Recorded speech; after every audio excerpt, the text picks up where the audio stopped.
But a lot of times women who are going through a divorce, think, of course I'm going to keep the house, right? It's like, it's not even something that they really necessarily think through. They just assume that they're going to keep the house. Keeping it as a solo owner would mean that you may have a larger tax bill down the road. So we totally understand how this is a pretty emotional decision, but what feels right emotionally is not always what is good and right for your financial future. Your friends and your neighbors are not going to finance your retirement. You have to make the decision that's best for you, even if it feels extremely painful in the short term.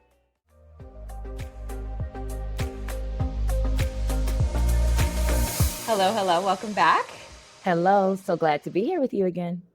So fun to be here with you as always. And welcome back everybody to Living Richly with Curo, episode 95.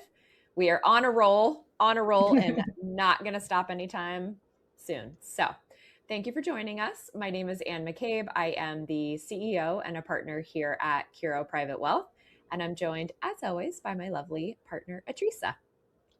Hello, I am Atricia Roberts, COO and partner here at Curo. Thanks for coming back if you checked us out previously or joining us for the very first time. We love and appreciate you all. So thank you so much for sharing some of your time with us. And if you are new to this podcast, our mission here on the pod, but also in what we do each and every day with our clients in our actual firm, is to educate, inspire, and empower you on your financial journeys. And we're going to warn you ahead of time that this episode may strike a few chords. We're going to talk about something that is a lot bit emotional. A lot bit Emotional. And it's one of those things that I feel like people don't talk enough about because people can get really upset. So if you are going through a divorce, we are going to walk you through what you need to be thinking about with respect to your house. Should you actually keep the house? And we cannot tell you how many women we have helped through this decision. I personally have also gone through this decision, so I will share the tea on what that was like for me. But a lot of times women who are going through a divorce, think, of course I'm going to keep the house, right? It's like, it's not even something that they really necessarily think through. They just assume that they're going to keep the house. And it makes sense from an emotional standpoint because if your kids grew up there, obviously there's a lot of history there. It's something that's familiar to you. And it's also something that's stable in what is otherwise a very unstable time in your life. So we totally understand how this is a pretty emotional decision, but what feels right emotionally is not always what is good and right for your financial future. So today, we're going to talk through the real questions to ask before you make this decision. And all we ask of you is if you're in this situation, just come to this conversation with an open mind, yes. Please. If you're still tuned in, if you haven't already stopped the podcast, thank you for continuing to be with us. And let's just have an open mind for the next 20 minutes or so. That's what we ask of you. Yes. And we will preface this with, we're not trying to convince you not to. We're trying to offer some things to consider as you weigh the pros and cons of that decision. So don't click off just yet.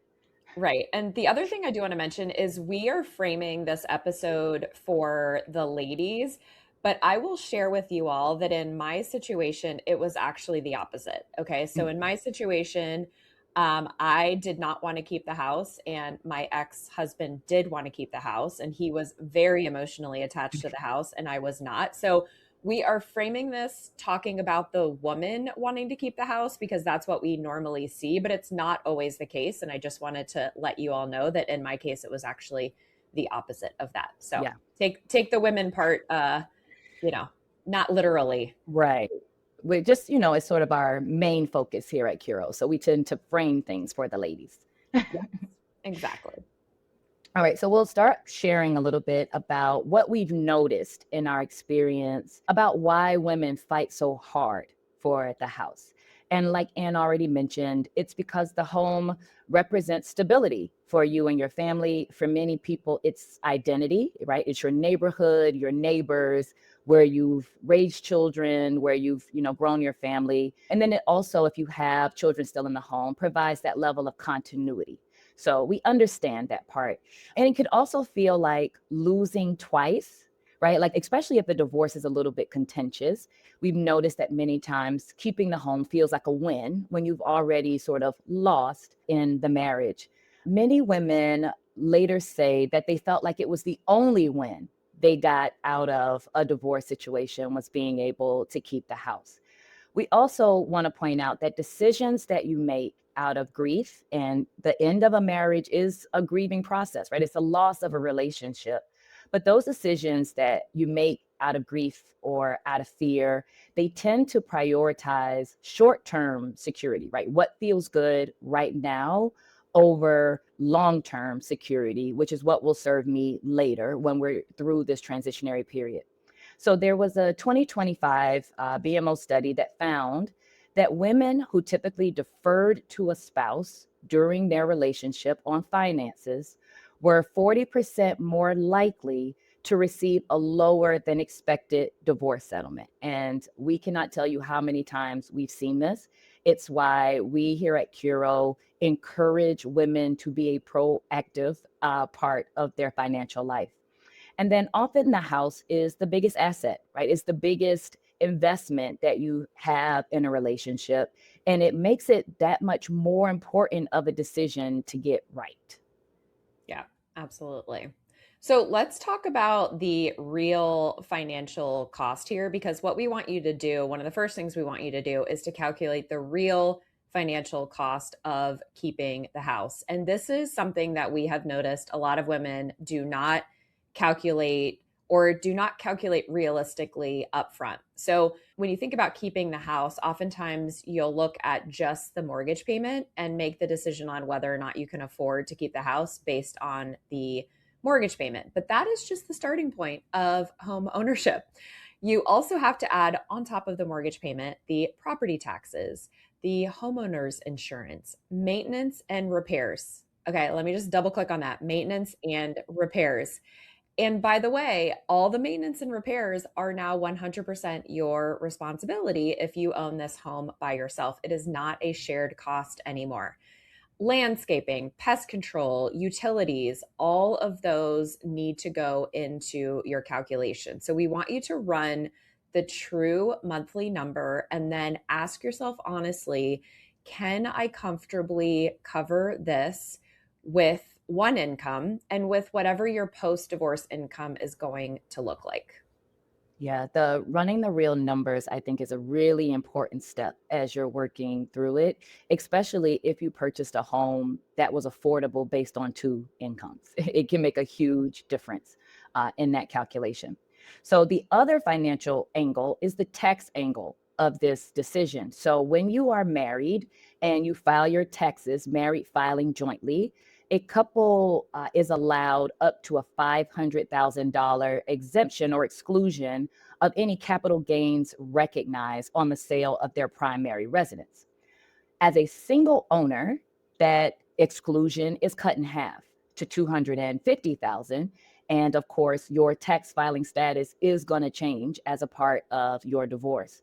So if the home has significant appreciation, and for we've seen this in a lot of cases, especially if a home was bought 10, 15, 20 years ago, the value of it has increased very significantly.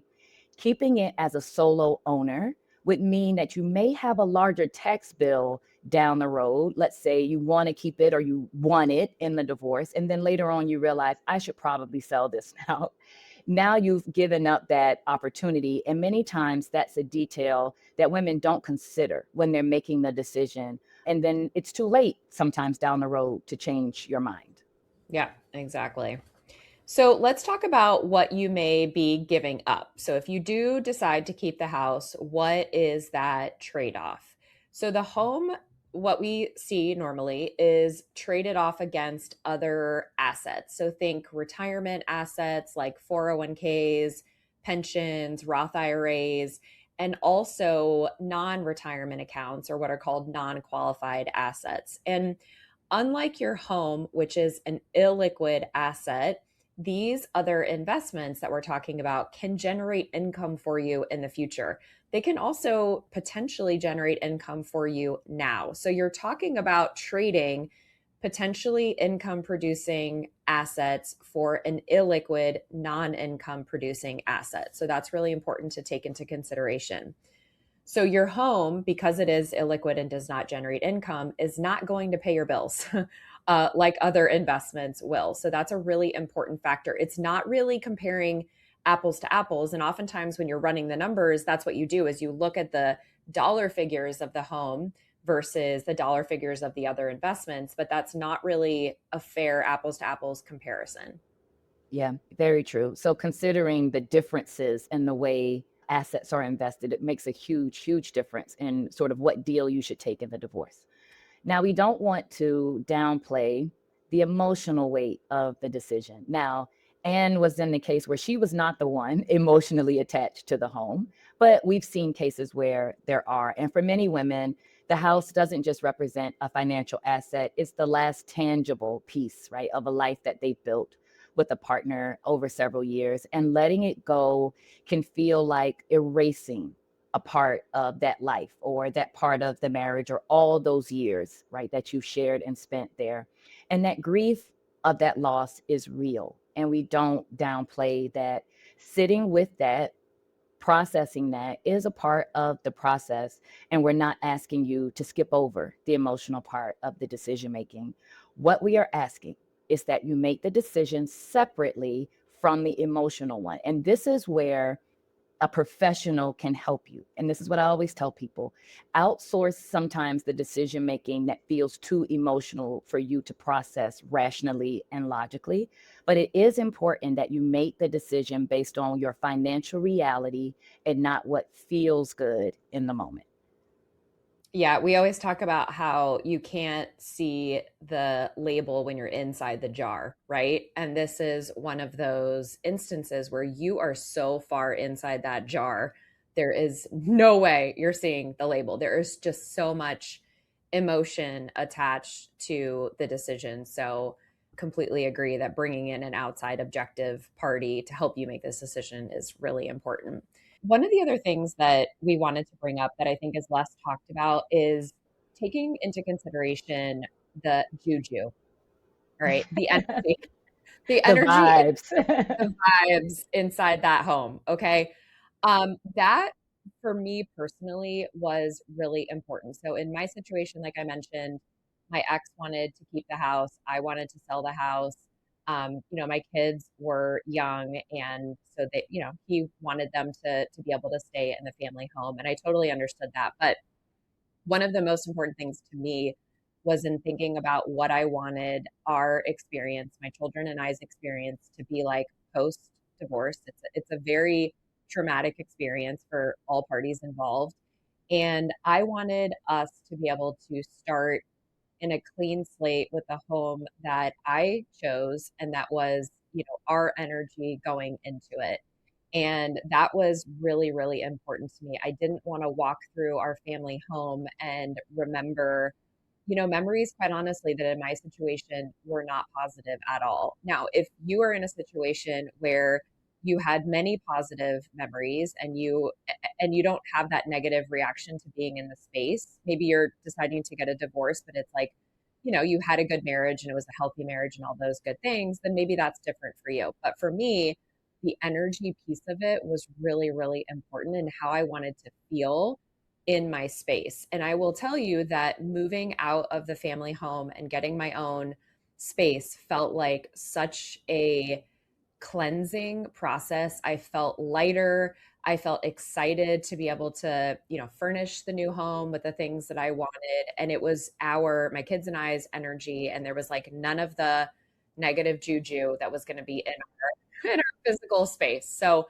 that's something that, it is, I guess, a little bit emotional, but it's very energy based. And I think, one of the things we'll talk about later is thinking about what you want this next chapter to look like. But I do believe that our homes should be our sanctuaries. It should be where we feel peace and calm And I do think it's really important to think about, if you keep the family home, are you going to be able to feel those things? Yeah, it's such a good point too to bring up being able to have something new to look forward to, right? We talk about the emotional weight, the grief of the loss. And I think even having a new space, like even just buying furniture, gives you some sort of positive energy as you're trying to process the loss of a marriage. And I just think that's such a good point to also, Yeah. make in this situation. Yeah, and I think the sooner you can do that, the sooner you can move into your own space, the sooner the real healing will be able Hmm. to begin, right? A lot of times if you're stuck in that physical space, like, you're not married anymore, and rationally that's understandable, but there's still this feeling of like not really actually moving on with your life. And so the more I think you can change your physical space, the quicker you can do that, the quicker you'll really be able to move on and design this next chapter of life exactly the way you want it. Yeah, absolutely. So I'll share just quickly an actual real life client case. And of course, names have been changed and some of the details I'll shift a little bit. But let's call her Sarah. So Sarah came to work with us post divorce. So got a referral from an existing client and was wanting someone to help her create a plan for the next chapter of her life. So of course, at this point, all decisions have been made, right? There's nothing else to consider. We just have to move forward with what it is that we have. And so in Sarah's case, she very strongly wanted to keep the family home. It was a big part of identity. She and her ex had lived there for almost 30 years. They had been married for almost 30 years, now have adult children who have moved on, starting careers into their own phases of life. But it was very important for Sarah to have the home. The challenge, though, is that for most of their marriage, Sarah was a stay at home mom, right? No real income of her own and those sorts of things. And so keeping the home also meant bringing on some debt because the house still has a mortgage, but also trying to figure out how to now create her own sources of income to be able to manage the expenses, as Anne has already pointed out, property taxes, the maintenance, the landscaping of this house. And so when we look at questions, because now Sarah is working and earning a pretty good salary, but at this phase in her life where she is older, she doesn't want to work forever. So the questions around, well, when can I retire, are often looped back in to the fact that most of her net worth at this new phase of her life is tied into a home that she has a lot of emotional connection to. And so it's very hard as a partner and an advisor to try to say, well, yeah, we could retire you probably in 5 years if right, you're willing to consider the sale of the home. But again, to go back to the financial implications of this is a house they bought almost 30 years ago in a great neighborhood. The value of it has appreciated significantly.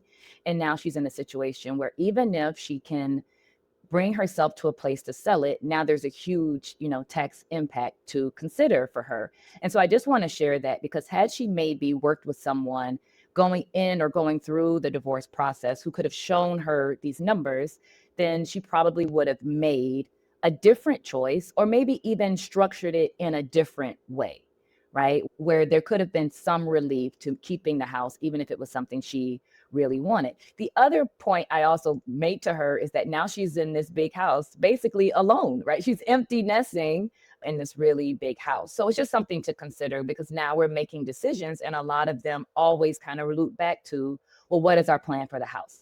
Well, what are we going to do with the house? And it's something that probably should have been thought about and some decisions made a little bit earlier in the process.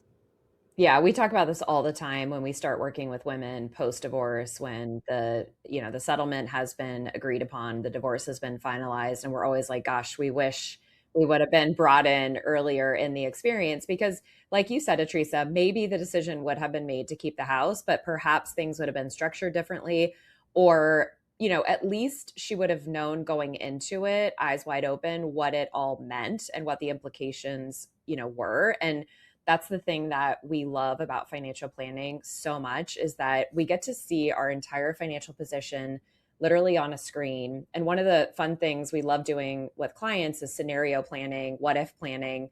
in this thing that we have called a decision center, where we can show, okay, if we keep the house, this is what it looks like. If we sell the house, this is what it looks like. If we retire at 60, this is what it looks like. And really just being able to visually see how these decisions impact our probability of success and our financial positions is so empowering. And even if you do make the decision to keep the house, at least you know what it means for your life and for your future.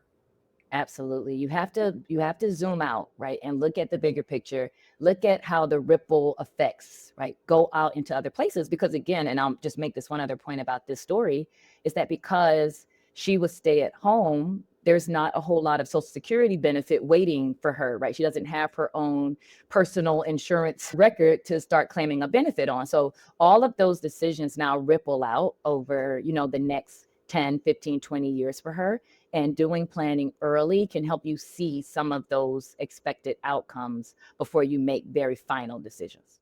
Right. Exactly. Yeah. People don't think the financial piece is important until it starts impacting their Right. quality of life. And then they're like, oh, crap, maybe this is important. Yeah. All right. Here are the 5 questions, just 5, to ask yourself before you decide. Okay. So here they are.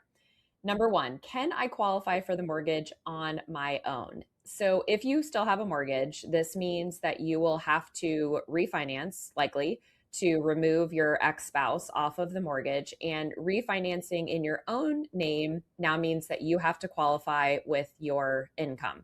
So we need to make sure that that is even a possibility, number 1. Number 2, like we said earlier, what is my true monthly all in cost? And we really want you to be honest and to be realistic. Okay. Don't crunch these numbers with rose colored glasses on. We want to take a glass half empty approach here to be realistic. And compare that number to your post divorce monthly income to just really see in black and white on paper what that number looks like. Build in a buffer. Okay. Homes are high maintenance. They are constantly needing stuff done. I literally have a laundry list right now from our handyman of things that need to be done. And it's like thousands of dollars for just like, little things here and there that dramatically add up. Number 3, what am I giving up to keep the house? And then is the trade-off really worth it when you compare the numbers? So go back to the point we made about what am I giving up to keep the house? Am I giving up retirement assets? Am I giving up non-retirement assets? Am I giving up possibly a pension, which could be guaranteed income for me in the future? So really think about those trade-offs and are they worth it? And I think what could be helpful here is try to take yourself out of the situation. So if you have an advisor, please do this exercise with your advisor or reach out to us and we would be happy to do it with you. But if you don't have that, consider if your best friend was trying to make this decision and your best friend shared the information and the numbers, what would you advise her to do? So try to remove yourself and think about it as objectively as possible. Number 4, what is this home going to cost me in 5 to 10 years? So this is what Atricia was talking about around zooming out and really looking at the intermediate to long-term impact. Are your kids still going to be in the home? Or like Sarah, are you going to be an empty nester in this huge house? Is it a home that is going to fit the next chapter of your life and what you want that next chapter to look and feel like? And then also you have to factor in potential costs for the sale of the home when you will likely do it in the future, right? So agent fees and closing costs and moving expenses, all of that needs to be factored in. And then number 5, y'all, this is going to be a little bit of a mic drop, okay? So stick with us for a second. We really need you to listen to this question. Am I keeping this house for my highest good? Or am I keeping it from a place of fear? We'll just pause for a moment there. Okay. Is this for your highest good or is this because of fear? It is one of the most important decisions you're going to make through this process. And it is also one of the hardest ones to answer honestly. Fear of change, fear of instability, fear of what the kids will think, fear of what the neighbors will think, fear of what your friends will think. But here's what we're going to tell you. A decision made from fear never ends up right. And it always has to be undone later. It's always harder when you have to undo it versus just making the hard decision now.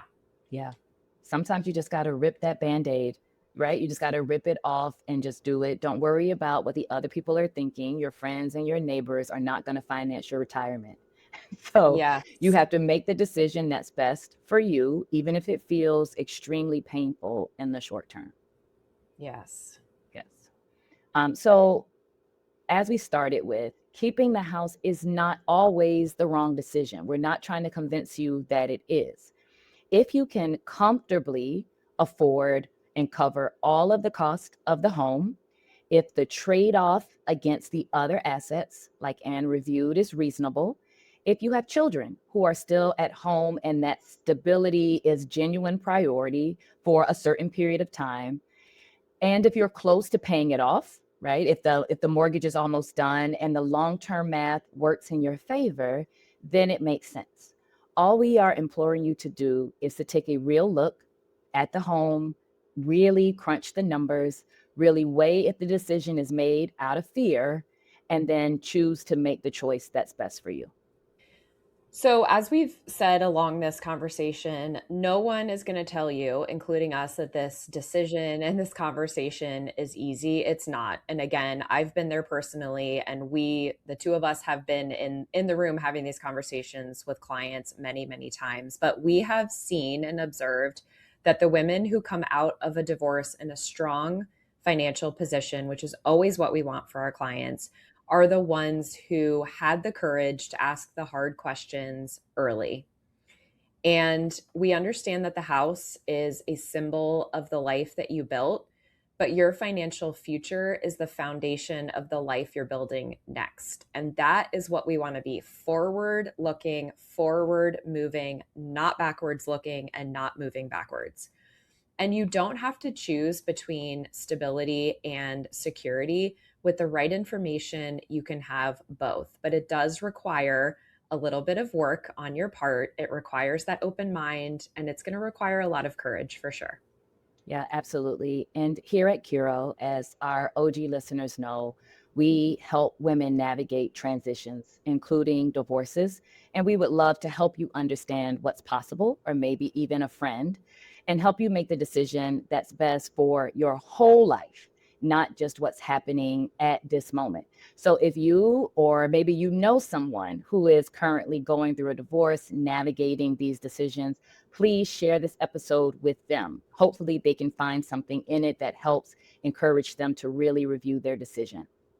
All right, let's do our closing thoughts and then we will wrap for this week. So, we haven't done a closing thought in a while because we've had a couple guests on the pod recently. So, I'm excited to hear your closing thought, Atricia. Yeah. Well, mine is actually inspired by our leadership training from this week. And I think I may have mentioned our leadership training, but our leadership team here at Curo is always striving to be better, right? We always want to become better leaders. And this week, our training was around propelling change, which might actually be apropos for this conversation. But one of the things that was very eye opening for me in that training that we have been doing this week is around that resistance to change and why people tend to be resistant to change. And one of the powerful things that came out of it was that people aren't always resisting change because they don't think the new idea is a good idea. Sometimes it's just very easy to resort to the norm, right? To the existing norms. It's very easy to default to the way that you've been doing things. And so I think it's really important to remember that it takes people a while to break habits. I mean, we've heard, about how long it takes a person to develop a new one. But what was pointed out was that it can take up to 10 tries, right? 10 stabs at the new idea or the new plan to get someone to embrace a new change and not just default to an existing norm. And I thought that was really eye opening for me. I'm one of those people who was like, okay, I told you how to do it now. Why aren't you doing it the new way? And it's a realization that just because a person isn't doing it doesn't mean they're necessarily being resistant. It's just very easy to default to the way you've always done it. So just encouraging myself as a leader, as a person trying to get better and make my own changes, is just to understand that it takes a while, right? It takes a while to embrace change and to really make it a part of your new normal. Yeah. Yeah. And on those lines, they were talking about how a lot of times people think the belief has to come first and then the Yeah. behavior will follow. And actually you can flip that around and have people start the behavior, the new behavior, and then the belief will follow, like, oh, this was actually a great idea, or this was, Yeah. this is a better way that we're doing it. So yeah, I really enjoyed this week's module as Hmm. well.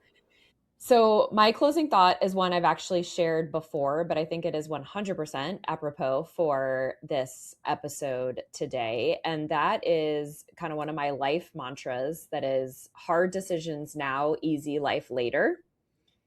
Easy decisions now, hard life later.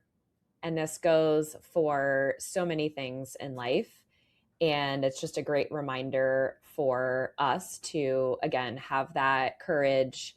And even if we don't necessarily feel courageous, to go ahead and do the thing anyway and make the hard decision, because our future selves will be very grateful that we had the courage and the bravery to make that decision today.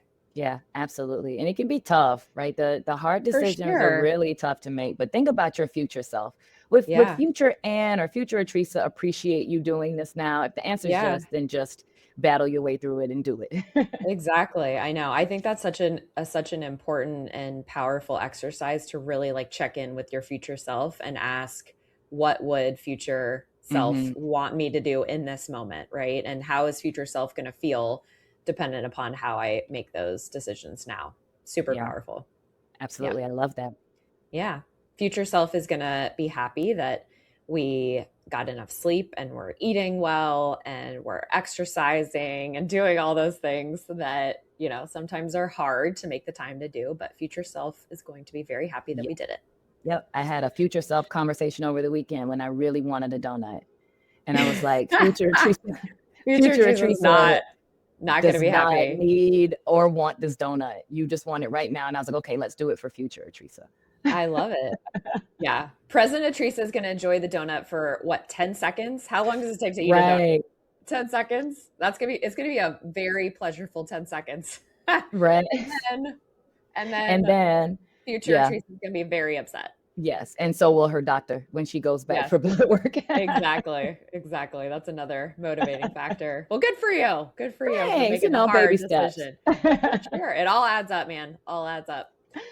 All right, y'all. Well, thanks again for tuning in for another episode. We really, really appreciate your time and attention. And we will see you back in a couple of weeks. And until then, Live richly. thanks again for tuning in. If you enjoyed today's episode, please be sure to subscribe and share it with someone who might benefit from it. Friendly reminder that this is for informational purposes only. For additional information, please visit us at www.curoprivatewealth.com. Until next time, live richly.